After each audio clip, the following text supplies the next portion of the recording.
I unlocked the door to my apartment, the familiar scent of vanilla and lavender fabric softener washing over me like a warm hug. Home.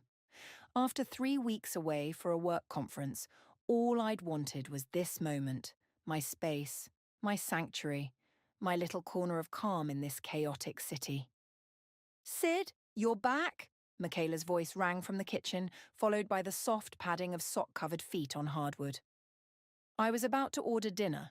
Starving? God, yes. I dropped my suitcase by the door, rolling my shoulders to release the tension of travel. I could eat a horse. Michaela appeared in the doorway, her blonde hair piled high in a messy bun, oversized sweater hanging off one shoulder. My roommate of 3 years and closest friend since college. The person who'd kept our apartment alive while I was gone. I got your favourite wine, she sing-songed, disappearing back toward the kitchen. And Blair's coming over later. She wants all the conference dirt. I smiled, trailing her through our apartment. Everything was exactly as I'd left it. The mismatched furniture we'd collected from thrift stores, the gallery wall of concert tickets and travel photos, the permanent dent in our couch from countless movie nights. You're suspiciously chipper, I called after her, dropping onto a bar stool at our kitchen island. What happened while I was gone? Did you finally get that promotion? Michaela turned, 2 glasses of Cabernet in hand, her smile faltering just slightly. Something flickered behind her eyes, so quick I almost missed it. Nothing major, she said, sliding a glass toward me. Just glad you're home. Missed my partner in crime. I took a long sip, letting the wine warm me from the inside. Well, the conference was brutal. 16-hour days pitching to clients who couldn't tell a marketing strategy from a grocery list. But you killed it, right? You always do. I think so. My boss seemed impressed. I ran my finger along the edge of my glass, though I'm still not sure it was worth missing Thanksgiving with my family. Michaela's phone buzzed on the counter. She glanced at it, then flipped it face down with unusual quickness. Everything okay? I asked. Just work stuff, she waved dismissively. So tell me everything. Any conference hookups? Drunken embarrassments? Office gossip? We fell into our familiar rhythm, laughing over wine as I recounted stories from my trip. But something felt off. Michaela kept checking her phone when she thought I wasn't looking. Her laughter seemed rehearsed, her questions automatic rather than engaged. When Blair arrived an hour later, the strange tension only intensified. Blair hugged me tight, her familiar perfume enveloping me. Sydney, thank God you're back. I've been third-wheeling with this one for weeks, she said, nudging Michaela with her elbow. Michaela's laugh was too high, too sharp.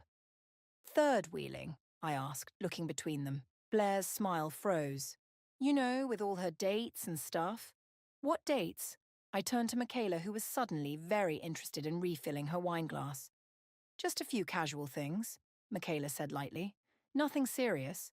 Blair's eyes widened slightly, darting between us. I thought you told her about... It's nothing, Michaela cut in. Sydney just got home. Let's not bore her with my pathetic dating life. The conversation shifted, but the undercurrent remained. Something was happening that I wasn't privy to. I excused myself to unpack, needing a moment alone to shake the unsettled feeling crawling up my spine. In my bedroom, I dropped my suitcase on the bed and took a deep breath. Maybe I was overreacting. 3 weeks away had made me paranoid, that's all. I was tired from travel, imagining tension where there was none. I opened my closet to hang up my conference clothes and froze. Half the closet was empty. My winter sweaters, my favourite jeans, my collection of vintage concert t-shirts. Gone. Frowning, I checked my dresser drawers. Also half empty. Had Michaela moved my things? Was she using my closet while I was away? That's when I saw it. A white envelope on my nightstand, my name written in unfamiliar handwriting. I tore it open, my heart suddenly pounding. The first line made my blood run cold. Notice of lease termination and eviction. My eyes skimmed the legal jargon, catching phrases like 30 days notice and new tenant agreement. The date on the notice was from 2 weeks ago, while I was away. I stood there, letter trembling in my hand, as the apartment door opened and closed. Voices murmured, then footsteps approached my room. Sydney? Michaela called, knocking softly. Everything okay? I turned toward the door, the eviction notice clutched in my fist, as the truth crashed over me like ice water. You're kicking me out of our apartment? Michaela's face did something complicated. Surprise, guilt, then a forced neutrality that made my stomach turn. She pushed my door open wider, stepping into my half-empty room. I was going to tell you tonight, she said, her voice unnaturally calm. After you settled in. Tell me what? That you're replacing me? I held up the eviction notice, my hand shaking. While I was away at a work conference? What the actual fuck, Michaela? She sighed, leaning against my dresser like we were discussing a minor inconvenience. It's not personal, Sid. Not personal? My voice cracked. We've lived together for 3 years. We split the security deposit. We picked out this apartment together. Blair appeared in the doorway behind her, eyes wide. I should probably go. No, stay, I said, suddenly desperate not to be alone with Michaela. I'd love to hear if you knew about this too. Blair's silence was answer enough. Great. I laughed, the sound brittle even to my own ears. So everyone knew I was being kicked out except me. Look, things changed while you were gone, Michaela said, crossing her arms. My cousin Isabella needs a place to stay. She just moved to the city and... And what? I'm suddenly disposable. You couldn't have called me. I texted you about it. No, you didn't. I grabbed my phone, scrolling frantically through our messages. Nothing about eviction, nothing about moving out. Just normal roommate check-ins and cat memes. I definitely texted you, she insisted. You must have missed it with all your conference stuff. The lie was so blatant it took my breath away. 3 weeks of messages and not one mentioned I was being kicked out of my own home. Show me, I challenged. Show me the text where you told me I needed to find a new place to live. Michaela's fingers flew over her phone screen, scrolling up and down. I can't find it right now, but I definitely sent it. Blair shifted uncomfortably. Maybe we should all take a breath. I don't need a breath, I snapped. I need answers. When am I supposed to be out? Where am I supposed to go? The notice gives you 30 days, Michaela said, not meeting my eyes. But Isabella's lease ends next week, so if you could be out by then. Next week? The room spun. Are you fucking kidding me? It's December. Do you know how hard it is to find an apartment during the holidays? You can stay with your brother, can't you? Michaela suggested, as if Robert and I had spoken in years. As if she didn't know exactly why we didn't. I grabbed the nearest object, a coffee mug from my nightstand, and hurled it against the wall. It shattered, the sound sharp and satisfying. Blair flinched. Michaela didn't. Get out of my room, I said, my voice dangerously quiet. After they left, I sank onto my bed, mind racing. Where would I go? How would I afford a new security deposit? Why would Michaela do this? I called my boss, explaining through tears that I needed an emergency personal day tomorrow. Then I texted Blair, need to talk, just you. Meet me for coffee tomorrow? Her response came quickly. Of course, 10 a.m. at groundwork? Sleep evaded me. I scrolled through Michaela's social media looking for clues. Nothing seemed unusual until I reached posts from 2 weeks ago. Photos of her and a girl who looked strikingly similar to her, arranging furniture in what was unmistakably our living room. The caption read, "So excited to have my favourite cousin as my new roomie. Ours Isabella Ferguson. Family first." Comments flooded the post. OMG, your apartment is gorgeous. Cousin roomies are the best. What happened to Sydney? To that last comment, Michaela had replied, she decided to move on to bigger things. My throat closed up. She'd been planning this for weeks. While I was working 16-hour days, she was erasing me from our apartment, from her life. I threw my phone across the room. The next morning, I arrived at Groundwork Cafe early, eyes swollen, running on maybe 2 hours of sleep. Blair slid into the seat across from me, pushing over an extra coffee. I'm so sorry, Sid, she said immediately. I only found out last week when I stopped by and Isabella was there. Michaela told me you two had discussed it. She's lying. I wrapped my hands around the warm cup. She never said a word. Blair hesitated. There's something else you should know. My stomach dropped. What? Isabella isn't just staying temporarily. She's taking over your part of the lease, permanently. That's not possible. My name is on the lease. Blair's expression was pained. Not anymore. Michaela told the landlord you were moving out voluntarily. She forged your signature on the paperwork. The cafe noise faded to a dull roar in my ears. Forgery. That was illegal. That was criminal. How do you know this? I whispered. Isabella was drunk last weekend, bragging about how Michaela handled everything so she could move in. Blair leaned forward. Sid, this isn't just shitty roommate behavior. This is premeditated. And I think I know why. She pulled out her phone, opened Instagram, and slid it across the table. There was Michaela, arm around Isabella, standing in front of a sleek office building. The caption made my blood freeze, celebrating my cousin's new marketing director position at Vertex Media. So proud. Vertex Media, my company's biggest competitor, the one that had been trying to poach our clients for months. She didn't just want you out of the apartment, Blair said quietly. She wanted you distracted, homeless, vulnerable. I stared at the photo, something dark and unfamiliar uncurling inside me. She has no idea who she's messing with, I said. I spent the next 3 days in a cheap hotel, burning through my savings while my mind raced with possibilities. The betrayal wasn't just personal, it was professional, calculated. My homelessness wasn't collateral damage, it was the point. You need to tell your boss, Blair said over the phone, if Isabella's trying to steal clients. Not yet. I paced the cramped hotel room. I need proof first. Otherwise, I'm just the unstable employee making accusations because my roommate kicked me out. What I didn't tell Blair was that I'd already started gathering evidence. I'd created a fake email account and reached out to Isabella, posing as a potential client who'd heard great things about her work at Vertex. Her eager response included a portfolio featuring marketing strategies suspiciously similar to ones I'd developed. But I needed more. Something concrete that showed Michaela's involvement. I checked my watch.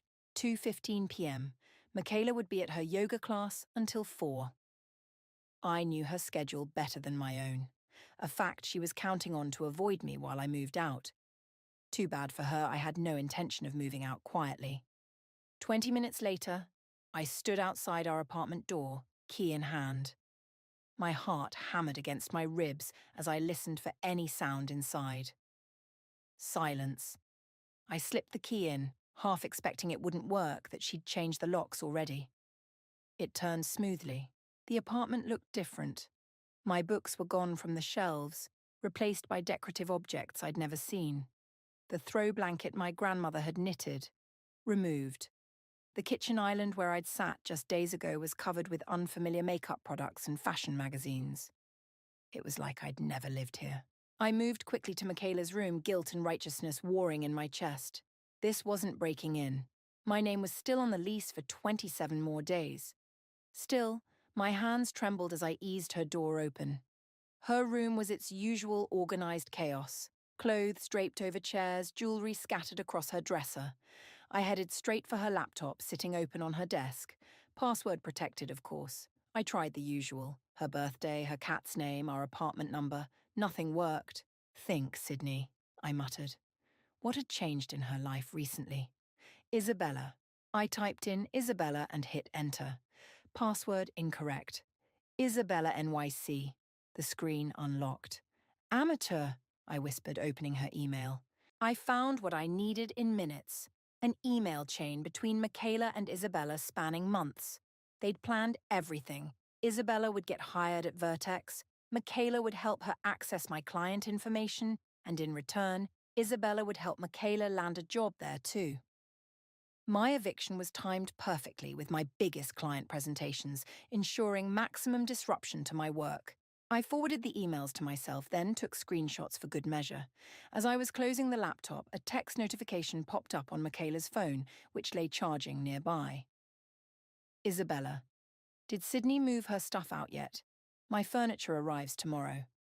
My throat tightened. Tomorrow. They expected me gone by tomorrow. I grabbed the phone, my fingers flying across the screen.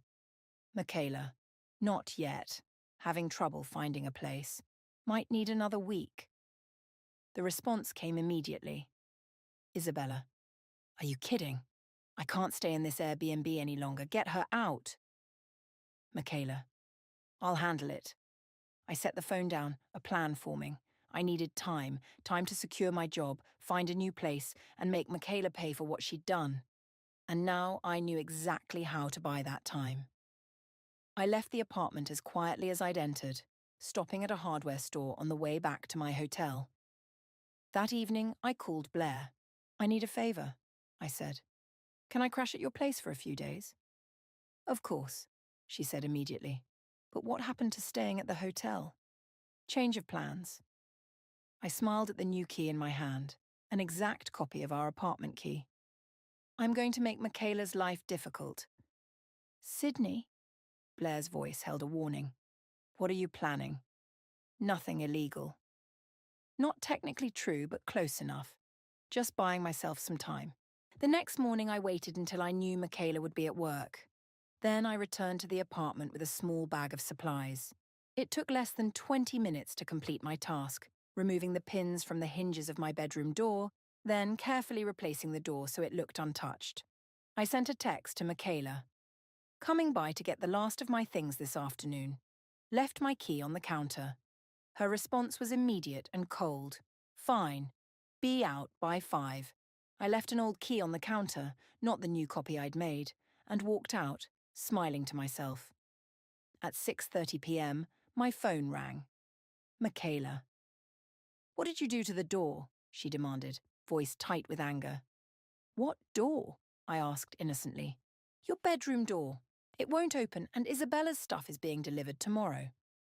That's strange, I said. Must be stuck. Old building, you know how it is. Fix it, she hissed. I don't live there anymore, remember? You kicked me out. Sydney. You know what's interesting, Michaela? I cut her off. I found those emails between you and Isabella, the ones about stealing my clients. My boss found them interesting too. Silence stretched between us. You're bluffing, she finally said, but uncertainty wavered in her voice. Am I? Check your sent folder. I heard her breathing quicken. What do you want? 1 month, I said. I stay in the apartment for 1 more month while I find a new place. My bedroom remains mine, and you and Isabella stay the hell away from my clients. Or what? Or those emails go to Vertex's HR department, the landlord, and maybe even a lawyer. Forgery is a crime, Michaela. More silence then. Fine, 1 month. I hung up and leaned back against Blair's couch, the adrenaline of confrontation fading into something quieter, more painful. I'd won this round, but the victory felt hollow. I'd trusted Michaela completely. We'd shared holidays, secrets, inside jokes. How had I missed the snake beneath the smile? My phone buzzed with a text from an unknown number. This is Isabella. You have no idea who you're dealing with.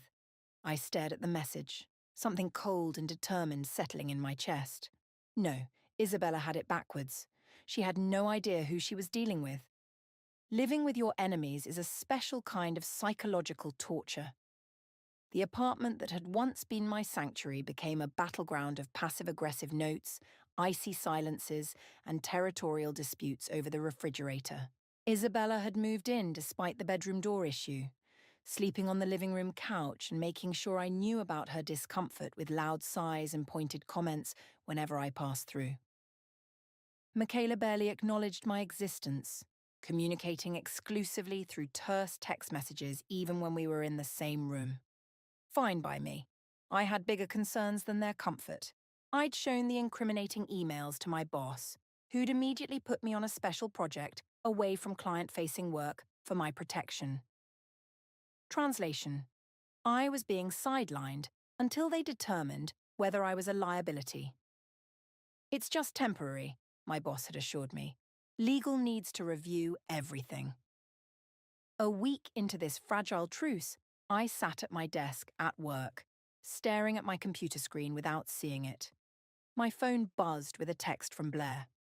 Any progress on apartment hunting? I sighed. Not yet. Everything's either a closet or a palace, nothing in between. Keep looking. Living with those two can't be good for your mental health. She wasn't wrong. Every night in that apartment felt like sleeping with one eye open. But I wasn't ready to retreat. Not yet. I'll be fine, I texted back. Meeting with HR today about the emails. Hopefully they'll take action against Isabella. Good luck. Drinks after? Definitely. The HR meeting went exactly as I'd expected. Lots of concerned nods, careful note-taking, and zero concrete promises. We take these allegations very seriously, the HR director said, which I'd learned was corporate speak for, we're going to do nothing. By the time I met Blair at our favourite bar that evening, my frustration had crystallised into something harder, more determined. They're not going to do anything, I said, sliding into the booth across from her. Too messy, too complicated. They'd rather just keep me away from clients than risk a confrontation with Vertex. Blair pushed a gin and tonic toward me. I'm sorry, Sid. That's bullshit. It is what it is. I took a long sip. But I'm not giving up. What's your next move? I hesitated. Blair had been my rock through this nightmare, but even she might balk at what I was planning. I'm going to make Isabella mess up, I said carefully. Publicly, professionally. Blair's eyebrows rose. How exactly? I've been creating a fake client profile. High value, exactly the kind of account Isabella would want to land. I'm going to approach her as this client, get her to pitch me, and then... Sydney, Blair set her drink down. That sounds like entrapment. It's not entrapment if she's already planning to steal clients.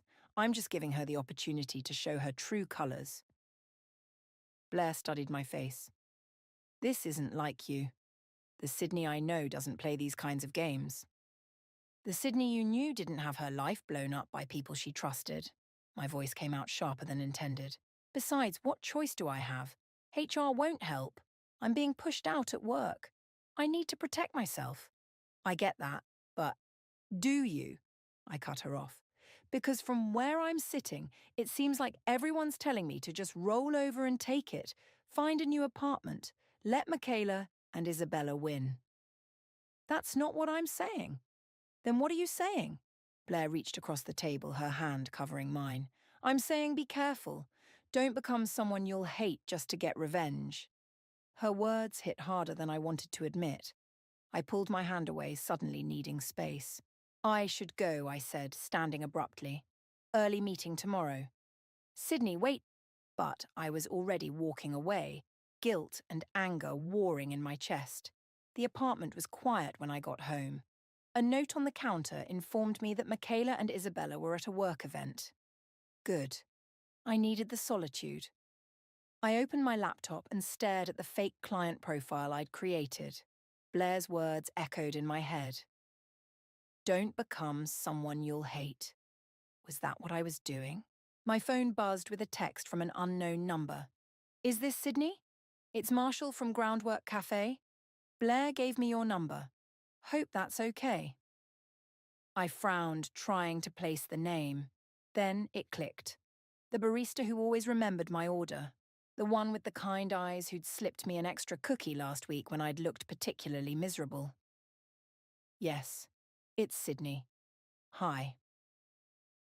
I know this is out of the blue, but I was wondering if you'd like to grab dinner sometime. No pressure. I stared at the message, a strange feeling washing over me. In the midst of all this chaos and betrayal, here was something simple, something normal. I'd like that, I typed back before I could overthink it. His response came quickly. Great. How about tomorrow night? I know a great Thai place. Tomorrow works.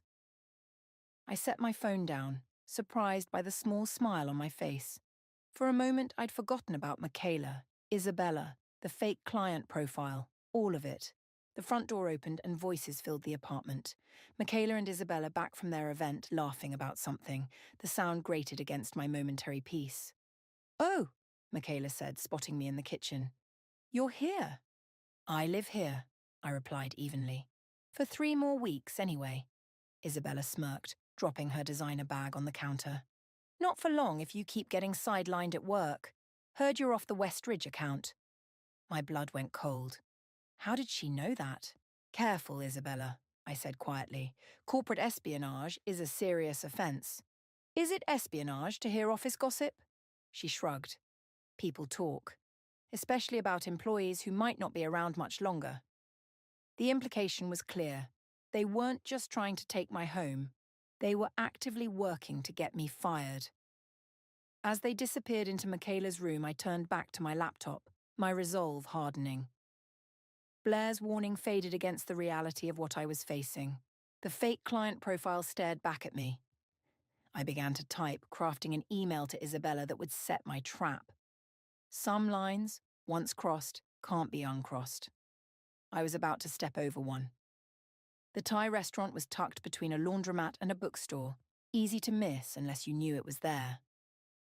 Marshall waited outside, hands in his pockets, looking up and down the street for me. When our eyes met, his smile was immediate and warm. You found it, he said, holding the door open. Your directions were very specific, I replied, stepping inside. The restaurant was small but cozy, string lights crisscrossing the ceiling, the air heavy with spices. Over steaming bowls of curry, Marshall told me about his photography side hustle, his rescue dog, and his dream of opening his own cafe someday. I found myself laughing for the first time in weeks. It felt foreign, almost wrong, like I was betraying my own anger.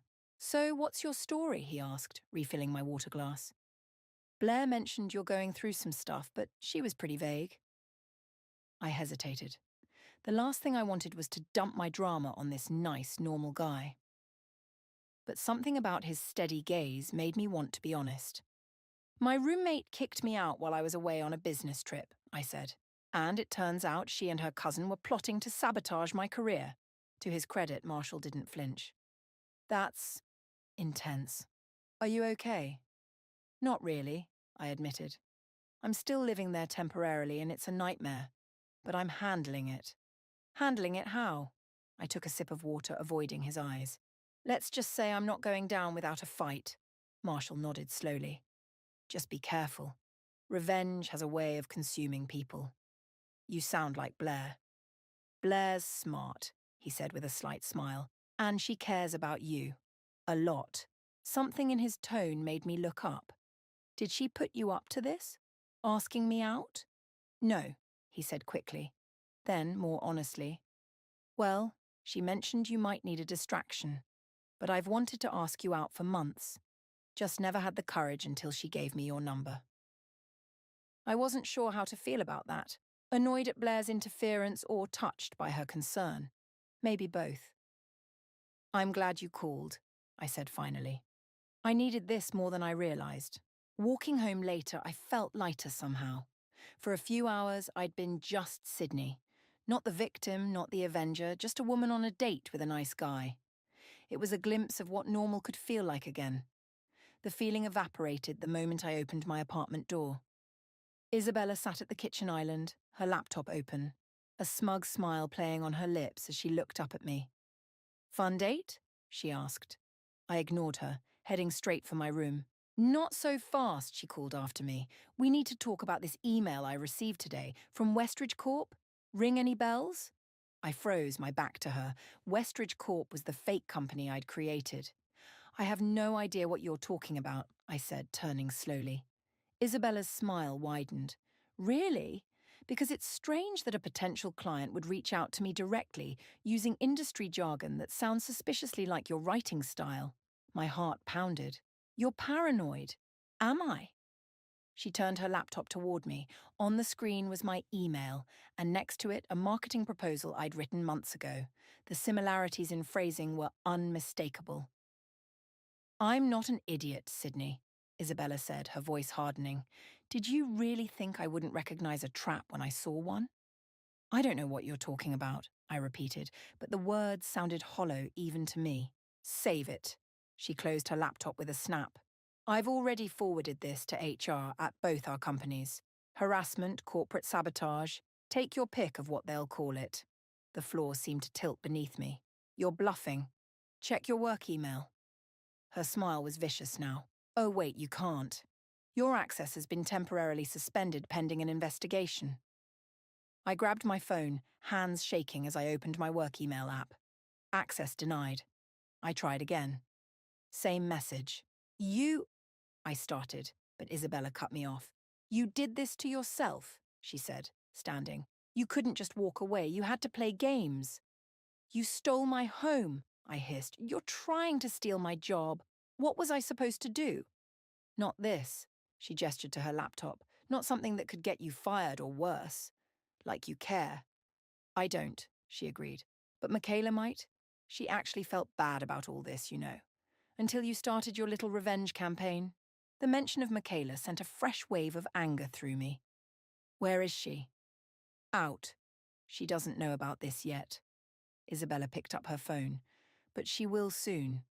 And then you'll be out of this apartment for good.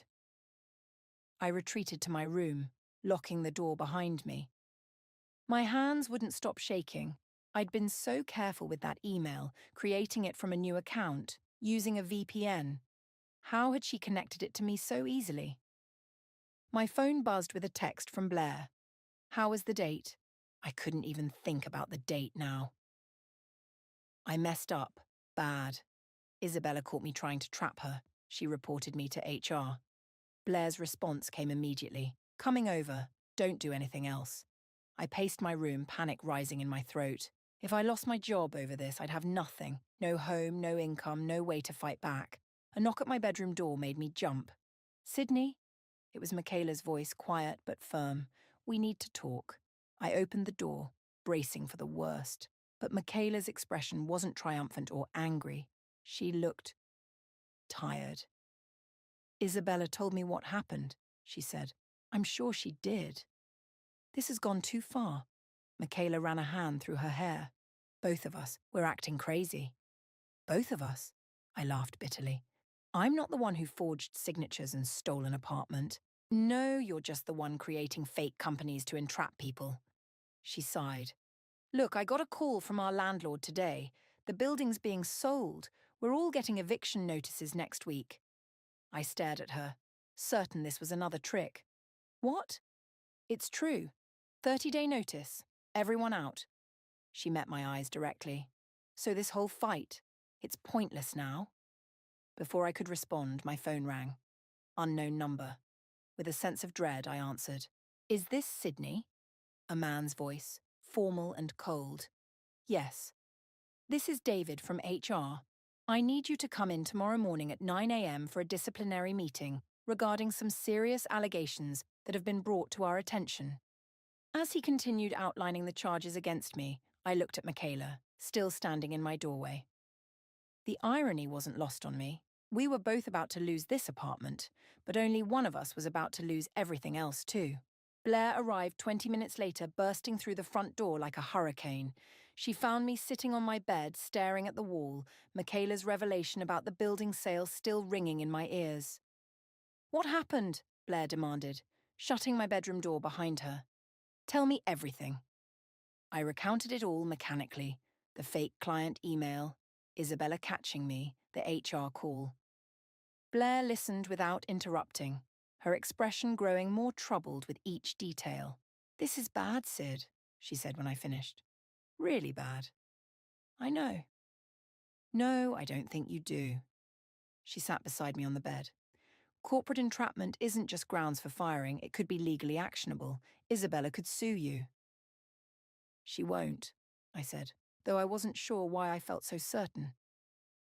This is about getting me fired, not dragging things out in court. And that's supposed to make you feel better? Blair shook her head. What were you thinking? I was thinking they were trying to destroy my life, my voice cracked. What would you have done? Blair was quiet for a moment. I would have walked away, found a new apartment, focused on my career, moved on. Easy to say when you're not the one it's happening to. Sydney, no. I stood up, suddenly unable to sit still. You don't get it. This isn't just about an apartment or a job. It's about the fact that someone I trusted completely betrayed me. Again, Blair's expression softened. This isn't about your brother, Sid. Isn't it? I laughed bitterly. Robert abandoned me when I needed him most. Michaela kicked me out when I was most vulnerable. The pattern's pretty clear. That's not fair to Robert. He was going through his own stuff. Don't defend him. The words came out sharper than I intended. Not now. Blair held up her hands in surrender. Okay, let's focus on the immediate problem. What are you going to say at this HR meeting tomorrow? I hadn't thought that far ahead. My mind was a storm of fear and anger, making it impossible to think strategically. I don't know, I admitted. Deny everything? With what evidence? If Isabella has those emails. My phone buzzed with a text. I expected Marshall checking in after our date. Instead, it was a number I hadn't seen in years. It's Robert, we need to talk. I'm in town. I stared at the screen, unable to process this new complication. My estranged brother reaching out now after years of silence. The timing was too bizarre. Who is it? Blair asked, noticing my expression. I handed her the phone wordlessly. Holy shit, she whispered. Are you going to respond? Before I could answer, another text came through. Michaela called me, said you're in trouble. Let me help. The betrayal hit like a physical blow. Michaela called him? Behind my back? Blair's eyes widened. Wait, they know each other? No, at least I didn't think so. My mind raced. How would she even have his number?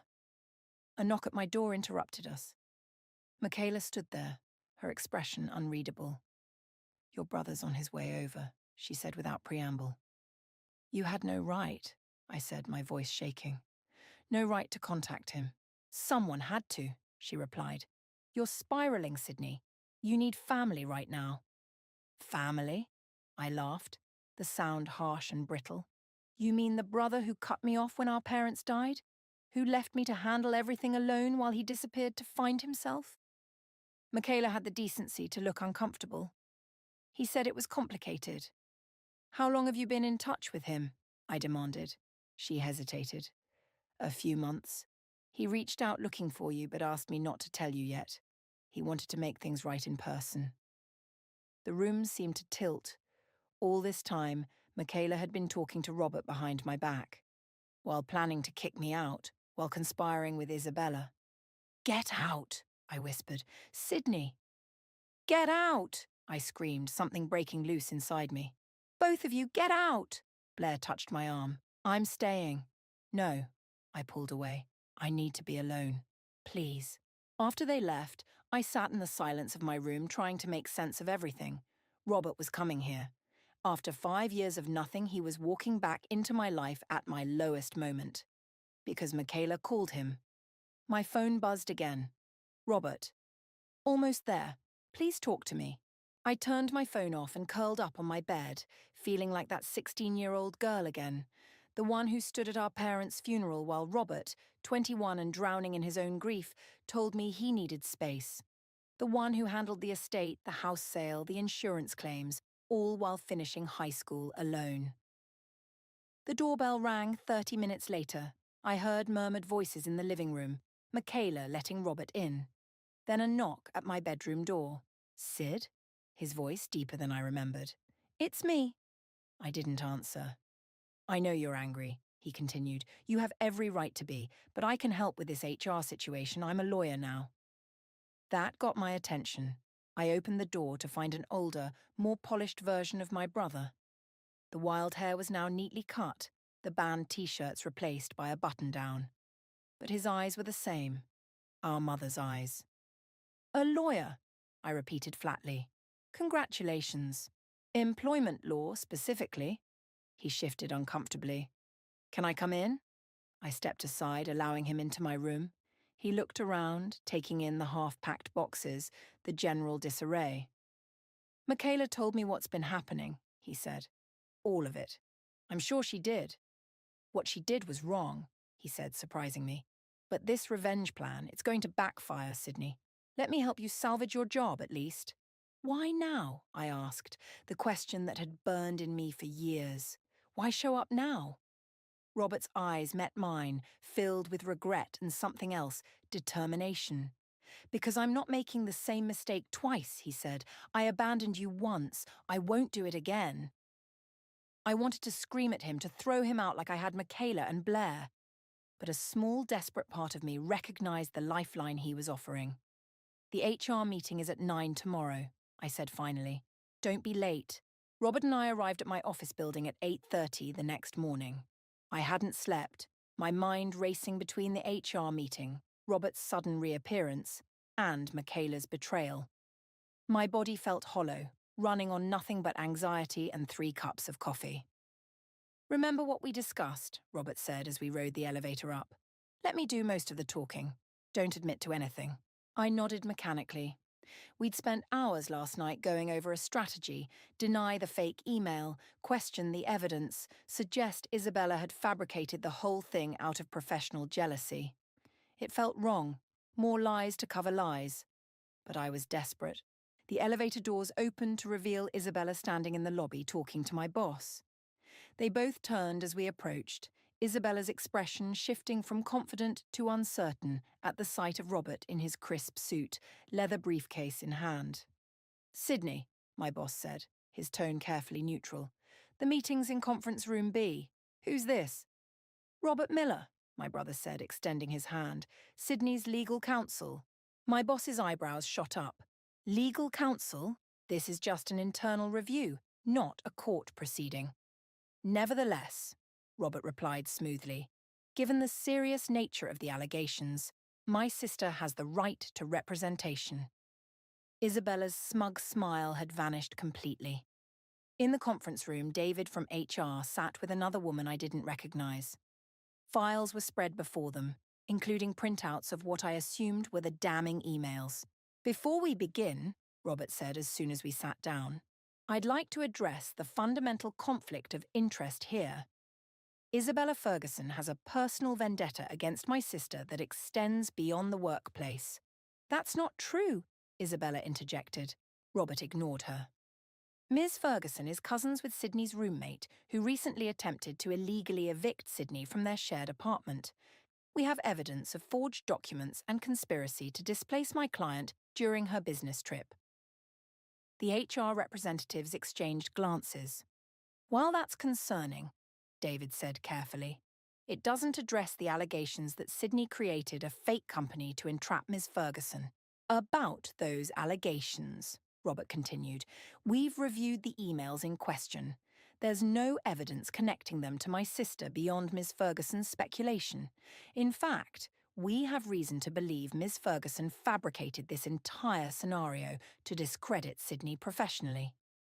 My heart pounded as Robert laid out our counter-narrative that Isabella, desperate to eliminate competition, had created the fake email herself to frame me. It was bold, audacious, and completely dishonest. I watched Isabella's face flush with anger, saw my boss's furrowed brow as he tried to determine who was telling the truth. This wasn't justice. This was just more manipulation, more lies. "Stop," I said suddenly. Robert turned to me, warning in his eyes. "Sydney? No." I straightened in my chair, a strange calm washing over me. "I'm not doing this." I looked directly at David from HR. "I sent the email. I created the fake company. I was trying to catch Isabella stealing clients because I had evidence she and Michaela were conspiring against me." The room went silent. Robert closed his eyes briefly, defeat written across his face. "Sydney," my boss began, his tone grave, "that's a serious admission." "I know." My voice was steady now. "And I'll accept whatever consequences come with it. But I want everyone to know exactly what happened." I pulled out my phone and opened the email app. These are the original emails between Michaela and Isabella, planning to use my client information. This is the forged lease termination. This is evidence of them planning to disrupt my work during critical presentations. I laid it all out. Every manipulation, every betrayal, every step that had led me to this desperate act. When I finished, the room was silent again, but different this time. Heavier.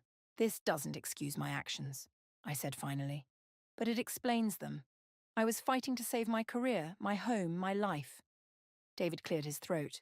"We'll need to review all of this evidence." "Of course," I stood up. "In the meantime, I understand if you need to suspend me." my boss spoke up. Let's take a short break. Isabella, I'd like to speak with you privately. As Isabella followed my boss out, her face pale with fury, Robert turned to me. Why did you do that? He asked quietly. We could have won. No, I said. We could have escaped. It's not the same thing. We sat in silence until the door opened again. My boss returned alone. Isabella has been placed on administrative leave pending investigation, he said. The emails you provided are concerning, to say the least. However, he continued, his expression hardening, your actions were still inappropriate and potentially illegal. I nodded, accepting the inevitable. I'll be recommending a 2-week suspension without pay, he said, and probation for 6 months.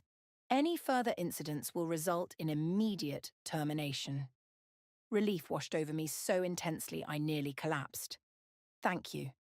Don't thank me yet, he warned. There will be a formal warning in your file, and you'll need to work with a different team for a while. Trust needs to be rebuilt. As we left the building, Robert put his hand on my shoulder. That was brave. Stupid, but brave. I couldn't keep lying, I said. It was destroying me from the inside out. What now? He asked. I checked my phone. A text from Michaela. We need to talk, face to face, tonight. Now, I said. I finished this. The apartment was quiet when I arrived that evening. Michaela sat alone at the kitchen island, 2 glasses of wine poured. No sign of Isabella. She's staying at a hotel, Michaela said, answering my unasked question. Probably for the best. I took the seat across from her but didn't touch the wine. You wanted to talk? So talk. I saw the emails you sent to HR, she said. All of them, including the ones between me and Isabella. And you're right. She met my eyes directly. What we did was wrong. All of it. The apartment, your job, everything. I waited, not trusting myself to speak. I was jealous, she continued, her voice smaller now. You were always the successful one, the one with the perfect career trajectory. When Isabella offered me a way into Vertex, I jumped at it. I didn't think about what it would do to you. You were my friend, I said, the words like glass in my throat. I trusted you. I know. She pushed her phone across the counter to me. On the screen was a video, Michaela looking directly at the camera. What's this? Press play. I hit the button and Michaela's voice filled the kitchen. My name is Michaela Norton, and I'm recording this confession voluntarily. I conspired with my cousin Isabella Ferguson to illegally evict my roommate Sydney Miller and undermine her professional reputation. I forged Sydney's signature on lease documents and planned to steal client information. The confession continued for 3 minutes, detailing everything they'd done. When it ended, I looked up at the real Michaela, speechless. It's yours, she said quietly, to use however you want. I've already sent a copy to your brother. Why? I managed finally. Because you told the truth when it would have been easier to lie. She stood up. And because some things can't be fixed with words alone. I stared at Michaela's phone, her confession still ringing in my ears. The power I'd been chasing for weeks now sat in my palm. Concrete evidence I could take to the landlord, to HR, maybe even to the police. What do you expect me to do with this? I asked. Michaela shrugged, vulnerability naked on her face. Whatever you need to, I just couldn't keep living with what we did. I set the phone down between us, suddenly exhausted. The vindication I'd imagined feeling in this moment was nowhere to be found. Instead, I felt hollow, scraped clean of the anger that had been fueling me. Why did you call Robert? I asked. The question had been burning in me since he appeared. Michaela's eyes dropped to her wine glass. Because I knew you wouldn't listen to me, and because he called looking for you months ago. What? Why? Your parents' house finally sold, she said quietly. He needed your signature on the paperwork. The house, our childhood home, sitting empty since our parents died. The last physical reminder of the family we'd once been. He could have called me himself, I said, the old hurt rising. He tried. You blocked his number, remember? After that Christmas fight? I had. 3 years ago, when his absence had become too painful to bear. I'd blocked his calls, his emails, erased him from my life the way he'd erased me from his. I should go, I said, standing abruptly. This was too much. Michaela's confession, Robert's reappearance, the house. I needed space to think. Sydney, wait. Michaela reached for my arm. There's something else you should know. I paused, bracing myself for another revelation. Isabella wasn't just trying to steal your clients, she said. She was trying to get you fired because of Marshall. Marshall? The barista? What does he have to do with anything? They dated last year. It ended badly. When she found out Blair set you two up. Michaela trailed off. I laughed, the sound sharp and disbelieving. So this whole nightmare, my apartment, my job, my life, was collateral damage in some twisted revenge plot against a guy I barely know? Partly, Michaela admitted. The job opportunity at Vertex was real, but Isabella made it personal when she found out about Marshall. I shook my head, processing this absurd new information. All this time I'd thought I was the target, that Michaela and Isabella had conspired specifically to hurt me. But I'd just been convenient, the roommate of the woman dating Isabella's ex, the colleague whose clients Isabella wanted. I need to go, I repeated, grabbing my jacket. Outside, the night air was cool against my flushed skin. I walked aimlessly, Michaela's confession video burning a hole in my pocket where I'd saved it to my phone. What would using it accomplish now? My job was secure, if tenuous. The apartment would be gone in weeks anyway. And revenge, the thing I'd craved so desperately, suddenly seemed pointless. My phone buzzed with a text from Robert. How did it go with Michaela? I hesitated, then called him instead of texting back. She gave me a recorded confession, I said when he answered. About everything. That's great, he said, sounding genuinely relieved. That should help with the landlord situation, at least until you find a new place. Is it true about the house? I asked abruptly. A pause. Yes. It finally sold. I've been trying to reach you about it for months. Why didn't you try harder? The question came out smaller than I intended. Robert was quiet for a long moment. Because I was ashamed, he finally said, of how I left you, of how I handled everything after Mom and Dad died. It was easier to tell myself you were better off without me than to face what I'd done. The honesty in his voice caught me off guard. I needed you, I said simply. I know. I'm sorry, Sid. I can't change the past, but I'm here now, if you'll let me be. I thought about the last few weeks, the betrayal, the anger, the desperate need for revenge that had nearly cost me everything. How much of my reaction had been about Michaela and Isabella, and how much had been the reopened wound of Robert's abandonment. The house money, I said suddenly. What happens to it? Half is yours, he said. It's in an escrow account waiting for you. Enough for a down payment on your own place if that's what you want. My own place. No roommates, no shared spaces, no vulnerability to someone else's whims. The thought was both liberating and lonely. I need to think, I told him, about everything. Take your time, he said. I'm not going anywhere this time. I ended the call and found myself walking toward Blair's apartment. She answered the door in pajamas, surprise turning to concern when she saw my face. What happened? She asked, pulling me inside. I told her everything, Michaela's confession, the revelation about Isabella and Marshall, the house sale, my conversation with Robert. So, what are you going to do? She asked when I finished. About the confession video? I pulled out my phone, staring at the file. One tap and I could send it to HR, to the landlord, post it online for everyone to see.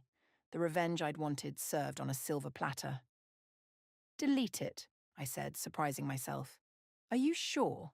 After everything they did? I nodded, pressing delete before I could change my mind. Revenge was destroying me, making me someone I didn't recognize. And Robert? The house money.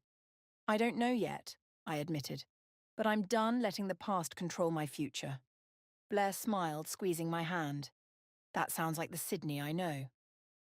Later that night, I sat on Blair's balcony staring at the city lights. My phone buzzed with a text from Marshall. Free for coffee tomorrow? I thought about Isabella, about her petty revenge that had spiraled into something so destructive, about how easily I'd fallen into the same trap, letting anger consume me. Sorry, not interested in being part of someone else's revenge story, I texted back. His response came quickly. What? I don't understand. Ask Isabella, I wrote, then set my phone aside. Tomorrow I would call Robert about the house money. I would start apartment hunting in earnest. I would rebuild what Michaela and Isabella had tried to destroy, not out of vengeance, but because it was mine to rebuild.